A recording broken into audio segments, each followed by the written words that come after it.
Mariage Toxin, tome 9. Suite des aventures de Gero qui du coup avait perdu un peu face à un médium qui pouvait altérer un peu son corps avec des techniques tirées un peu de jeux vidéo, par exemple des DLC ou des power-up, qui étaient assez sympathiques, on avait des combats assez sympas. Là il s'était rétabli avec le personnage ici, alors je crois qu'on a son nom derrière, Nakuro du coup, qui était l'un des premiers adversaires qu'il avait affronté et qui pouvait gérer un peu les ondes sonores. Donc ils vont faire équipe, ils vont essayer de casser un peu, de retourner au mariage pour empêcher cette union, empêcher l'union du mariage qui arrive et que Gero en gros a été ramené un peu pour ça. On a la fin de l'arc, c'est intéressant, on a quelques pouvoirs un peu plus mis en avant, notamment avec l'autre là qui gère un peu ses power-up. C'est sympa, j'imagine que ça sera un personnage, Ryu, voilà, on voit ici. J'imagine que c'est un personnage qu'on verra peut-être un peu par la suite, vu qu'il a l'air de faire partie. Alors c'est pas forcément très clair, il a l'air de faire partie des clans majeurs, mais il s'est retiré quand même, donc on n'a pas forcément trop d'infos là-dessus.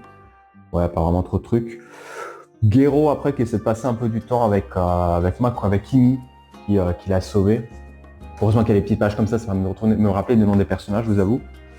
Ça reste sympathique. Il part après sur la fin dans une nouvelle arc, dans une soirée avec des personnes assez riches pour essayer de faire des nouvelles rencontres et développer un peu ses techniques de drague et même savoir parler un peu plus avec les personnes. Donc ça reste sympa. On est arrivé dans un nouveau personnage qui fait partie du clan des flingueurs. On va voir qu'il y a un design, je vois, c'est sympa. Alors j'ai pas une page, peut-être qu'on voit un peu mieux. Bon, je suis là en bas, on le voit un peu mieux.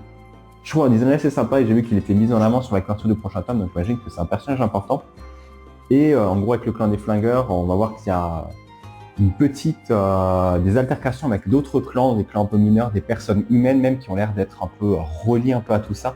Alors qu'avant c'était plus les clans qui se battaient entre eux, là on voit vraiment qu'il y a des humains qui ont l'air d'être reliés et engagés aussi un petit peu avec tous les délires des clans. Donc ça permet d'avoir des adversaires même peut-être pas forcément plus forts, mais rajouter un nombre d'adversaires et des personnes qui ne devraient peut-être pas forcément être tuées vu que c'est des personnes innocentes de base.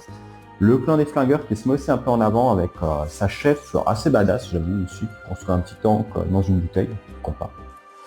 Donc ouais, à voir un peu ce que ça va donner. Le clan des flingueurs a l'air d'être, bon, ça reste, j'ai l'impression que ça a l'air d'être un clan un peu, pas forcément plus mis en avant que ça pour le moment. Ça reste, bon, des tirs avec des flingues, avec des armes à feu, donc ça reste assez classique. Je veux quand même être surpris, on verra ce que proposera la suite, si la chef ici, ce sera peut-être l'une des nouvelles femmes que Gero va essayer de séduire ou pas du tout. Peut-être que ce sera juste une nuit comme ça qui va essayer d'affronter.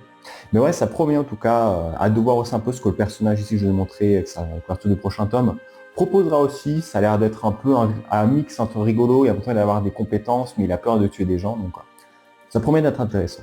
Et toi, t'en penses quoi?